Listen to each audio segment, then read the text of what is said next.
ओम शांति। 30 अक्टूबर 2022 के ईश्वरीय महावाक्य।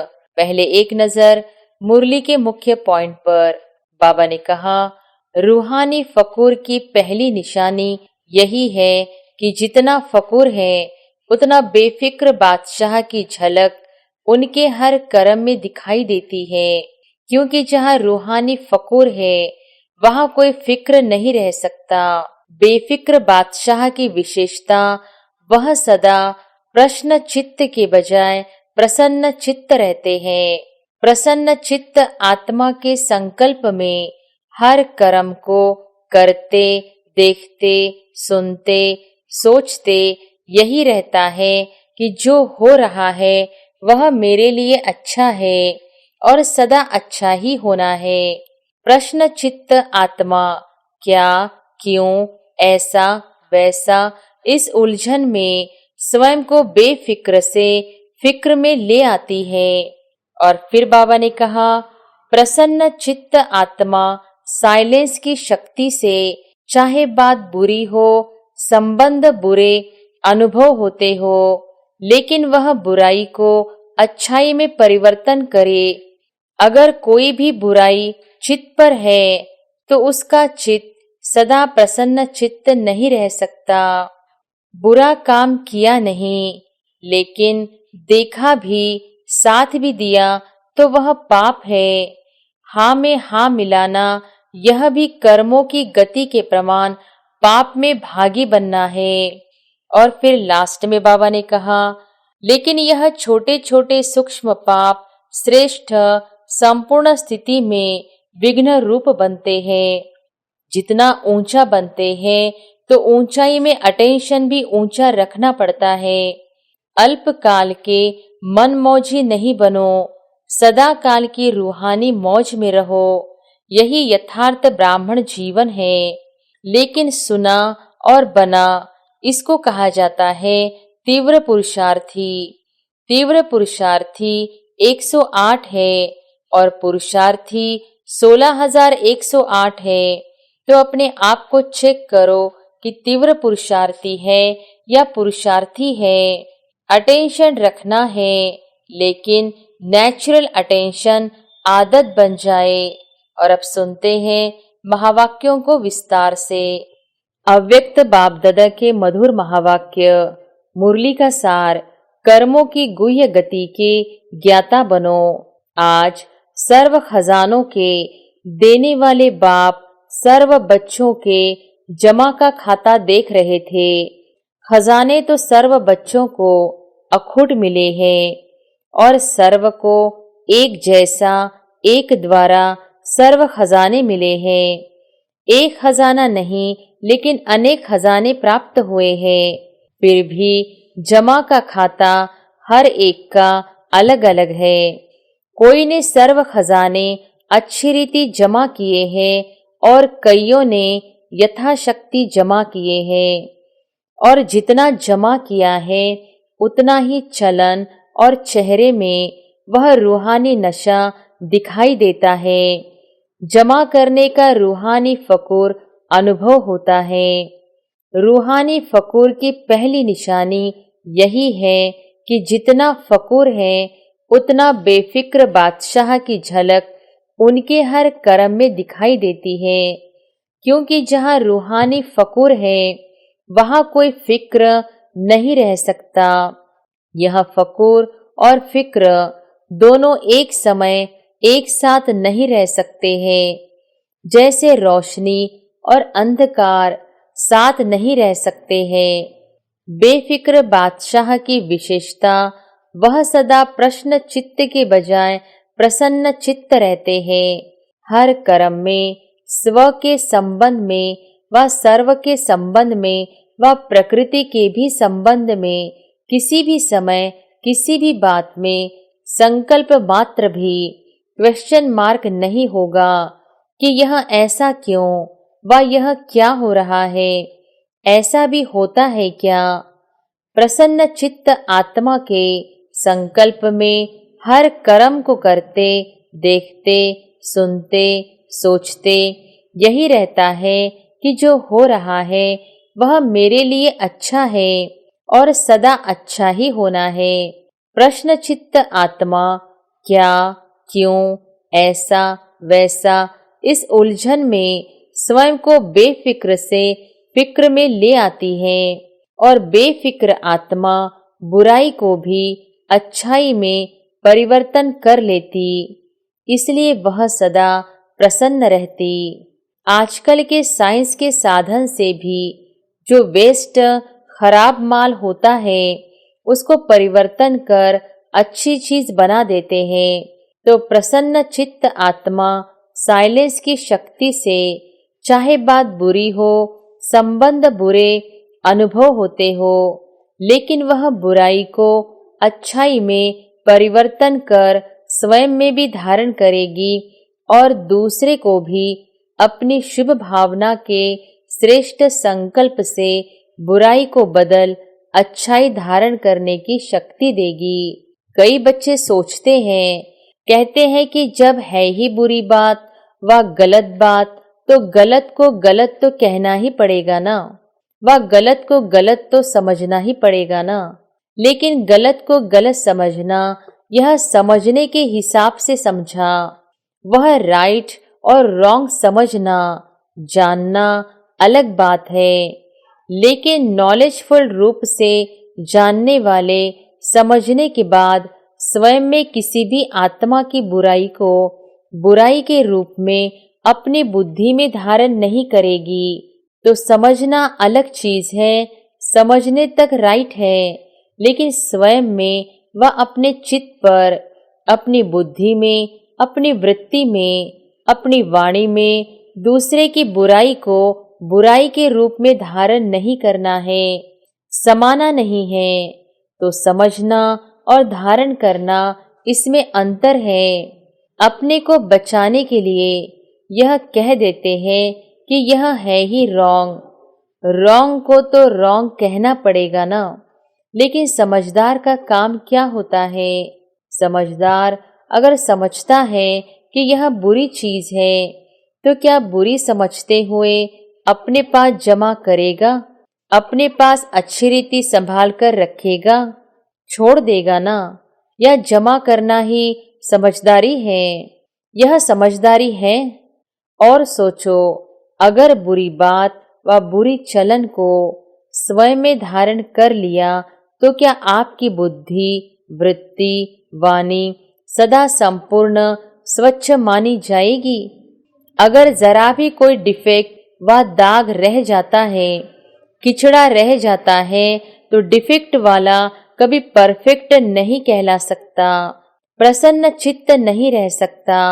अगर कोई की बुराई चित्त पर है तो उसका चित्त सदा प्रसन्न चित्त नहीं रह सकता और चित्त पर धारण की हुई बातें वाणी में जरूर आएंगी, चाहे एक के आगे वर्णन करे, चाहे अनेक के आगे वर्णन करे। लेकिन कर्मों की गति का गुह्य रहस्य सदा सामने रखो।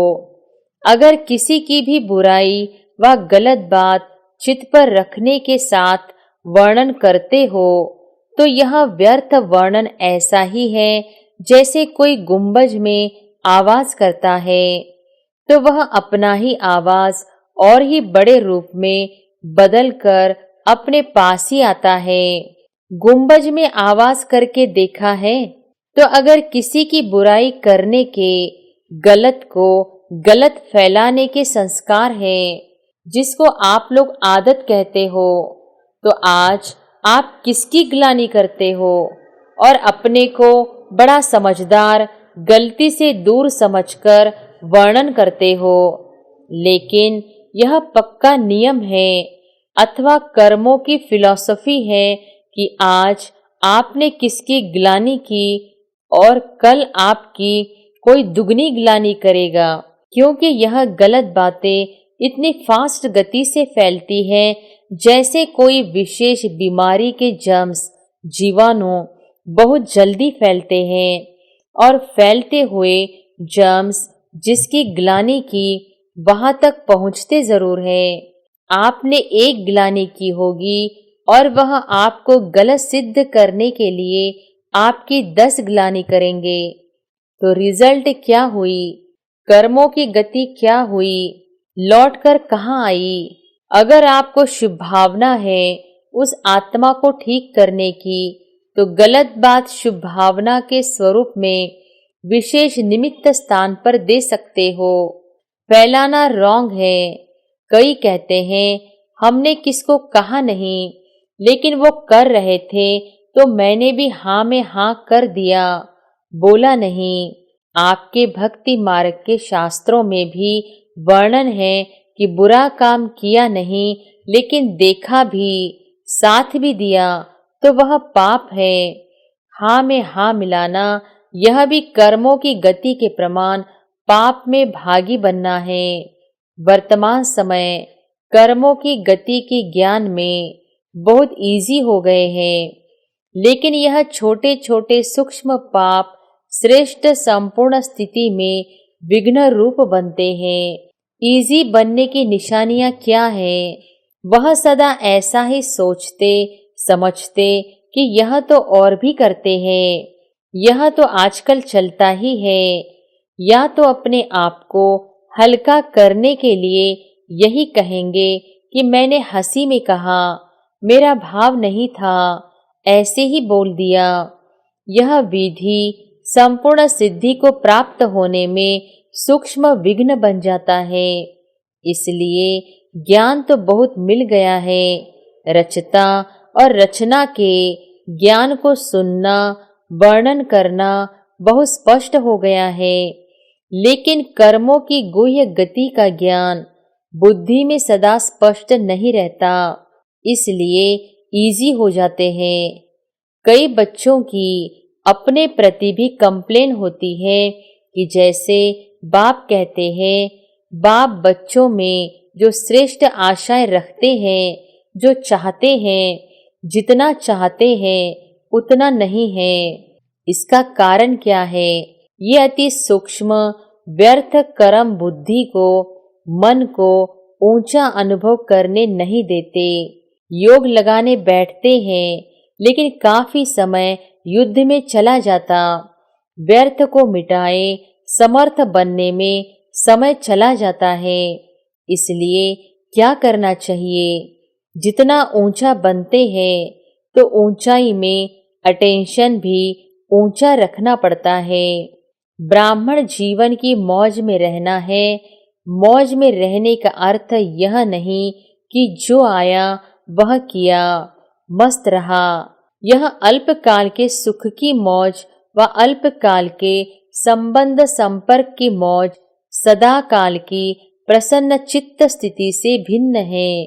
इसी को मौज नहीं समझना। जो आया वह बोला, जो आया वह किया। हम तो मौज में रहते हैं। अल्पकाल के मनमौजी नहीं बनो, सदा काल की रूहानी मौज में रहो। यही यथार्थ ब्राह्मण जीवन है। मौज में भी रहो और कर्मों की गति के ज्ञाता भी रहो। तभी जो चाहते हो, जैसे चाहते हो वैसे अनुभव करते रहेंगे। समझा? कर्मों की गुह्य गति के ज्ञाता बनो, फिर खजानों के जमा के रिजल्ट सुनाएंगे।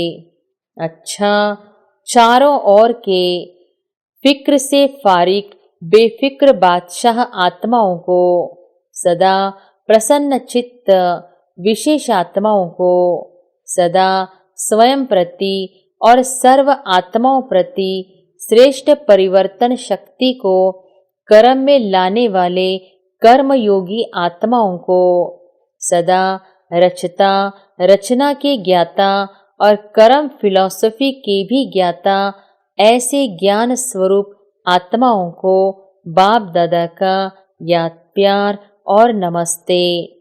दादियों के साथ मुलाकात। वर्तमान समय किस बात की आवश्यकता है? कर्मों की गुह्य गति का ज्ञान मर्ज हो गया है, इसलिए अलबेलापन है। पुरुषार्थी भी है, लेकिन पुरुषार्थ में अलबेलापन आ जाता है, इसलिए अभी इसकी आवश्यकता है। बाप दादा सभी के रिजल्ट को देखते हैं। जो चल रहा है वो अच्छा है, लेकिन अभी अच्छे से अच्छा बनना ही है। बिजी रहना पड़ता है ना। ज्यादा समय बिजी किस में रहना पड़ता है, किस बात में ज्यादा समय देना पड़ता है। चाहे आप लोगों की अपनी स्थिति न्यारी और प्यारी है, लेकिन समय तो देना पड़ता है।